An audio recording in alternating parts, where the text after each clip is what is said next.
Hello family! Our movie begins with a girl called Lee. Lee is working in an office in this state, and her hands are bound with a rope. Following that, we see a flashback scene from 6 months earlier, and here we see Lee being released from a mental hospital. Lee was being released from the hospital, but she was not thrilled. Today is Lee's sister's wedding, so Lee's mother arrives to pick her up, and Lee's mother then goes to the ceremony with Lee. Lee is on the verge of a nervous breakdown at this wedding. Just thereafter, Lee's old buddy Peter appears and speaks with her for a while. Lee also expresses boredom with this wedding. Then Peter takes Lee's hand and they begin dancing. Lee's father is also there at this wedding. He drinks too much, so he is escorted inside the room. Actually, Lee's father is an alcoholic, which is why his relationship with his wife is strained, and as a result, Lee has a slew of family issues. Lee also feels awful because his family fights frequently. When she sees her father in this condition, she goes to her room and tries to hurt herself with a sharp object.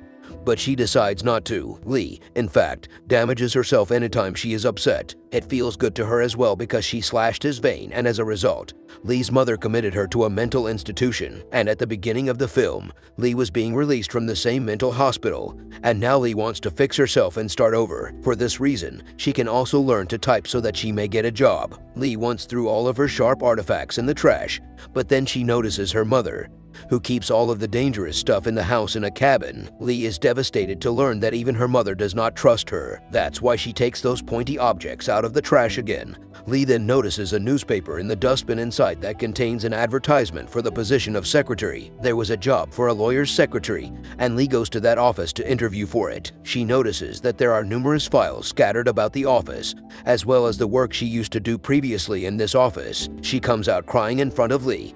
And then we see the boss of this firm, a lawyer named Gray, who is a pretty odd figure. Lee is immersed in his thoughts when he enters the office, and she does not refuse anything. Lee finds it unusual and begins to leave, but Gray stops her and has her begin the interview. During the interview, Gray asks Lee bizarre things. Gray then instructs Lee to make coffee. Her mother would have been overjoyed to learn that Lee got the job. Lee then starts coming to work and works hard, while Gray takes care of the flowers in his office. Just then, Lee arrives with coffee and donuts, and Gray informs Lee that he has discarded the important file, and instructs Lee to bring the file. Lee dumps those donuts in the trash when he leaves. Lee then goes downstairs and begins looking for that file in the trash can. Gray is staring out the window upstairs and is overjoyed to see Lee suffering like this. Lee then finds the file and notices her mother, who was coming to pick up Lee, but Lee still had hours to finish the work. Actually, Lee's mother and father were having a quarrel, and she was waiting here to avoid her husband. Lee then takes the file to Gray. Gray then informs her that he must now file the file.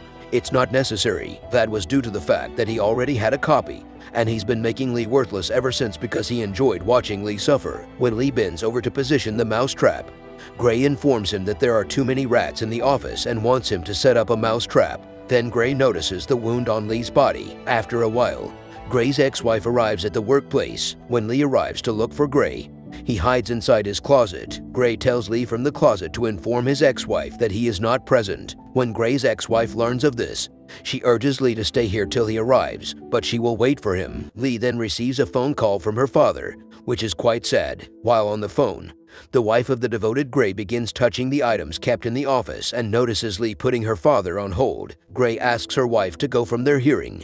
Gray's wife becomes enraged and exits. Even after she has departed, she returns her father's call, but he has left the call. When all of this occurs, Lee becomes very tense, and she tries to damage herself again in rage. Then Lee pulls sharp items from her purse and is about to cut herself when Gray notices her. Lee does not cut herself and returns the sharp objects. Lee invites Peter to supper that night, and Peter then proposes marriage to Lee. Accepting this proposal, Gray was also present and has been secretly monitoring everything. Gray acts suspiciously with Lee the next day when he arrives at the office. Lee types a letter that contains numerous errors, which Gray notices. He tells her a lot of things and asks her to retype the letter. Lee returns to Gray after typing the letter, and Gray tells Lee that he dislikes Lee's dressing sense and makeup. The following day, Peter invites Lee to his home to meet his mother and father. Peter's parents are very fond of Lee, and Peter's mother informs Lee that Pete's sister is getting married next month, and Peter's mother wishes for them to marry on the same day. Lee pauses as she hears about the wedding because she has the impression that things are moving quickly. The next day,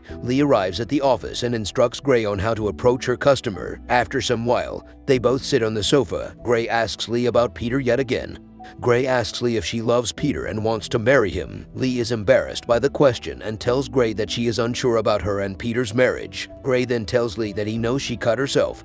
Gray then asks Lee to vow that she will not cut herself or injure herself. Gray then tells Lee, "Today you will go home alone, which will make me feel better." Following their chat, the two's understanding begins to improve. Lee then tells her mother to go home and begins strolling down the road alone. She feels fantastic when she walks alone, and she begins to feel extremely confident. Gray used to keep a photo of his ex-wife near the flowers in his office, but now he keeps a photo of Lee there a few days later. Lee makes another printing error, which enraged Gray, who summons Lee to his office and begins slapping Lee's back. During this punishment, Lee begins to like it, and she adores doing Gray like this. After this occurrence, Lee becomes drawn to Gray, and as a result, Lee tosses all of the sharp objects she used to hurt herself into the sea. Lee now has complete control over what Lee does and what and how much he eats. It was also decided by Gray itself. As the days pass, the punishment process continues in this manner. Lee asks Gray if she can spend the night with him one day. Upon hearing this, Gray realizes that Lee has fallen in love with him and refuses to stop her. Following this,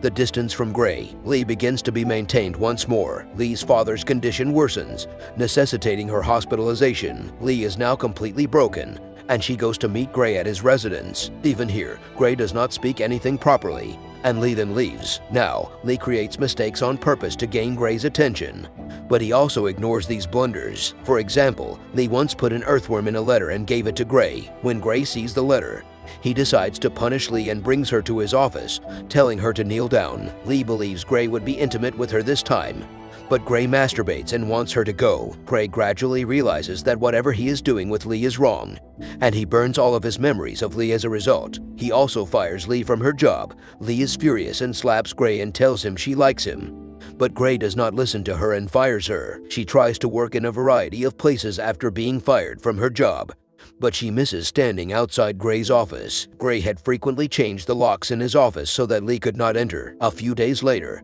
Peter grabs the ring and goes to Lee. Lee also agrees to marry this time. Now that the moment has come, Peter's mother is preparing Lee for marriage while herself getting ready. She realizes she just loves Gray, and after realizing it, she puts the given ring of Peter on the table and runs to Gray, and Lee tells her she is feeling too Gray. Gray warns her that neither of those people can live like this for the remainder of their lives. But at Lee's insistence, Gray takes the test. He instructs Lee to place her hand on the desk and instructs her not to move her hand until he instructs her. Gray departs from there, while Lee remains in the same situation for a long period. And finally, Peter appears, looking for her. Lee tells him she doesn't want to be with him and keeps her hand on the desk as Gray stands outside, doing nothing. He telephones from the landline, but Lee again receives the phone by mouth without lifting his hand. Gray will follow suit after this. Then Lee's parents and many friends arrive and try to persuade her, but Lee does not listen to them and does not eat anything. Lee spends approximately 2 days in this situation. News of Lee's action travels throughout the entire media. Finally, Gray appears to meet Lee, and he pulls her up in his lap and takes her home, where the two become intimate. Following that, both of them begin to live happily ever after, and the movie concludes in this manner. Leave us a comment on how you found the movie. See you in the next video.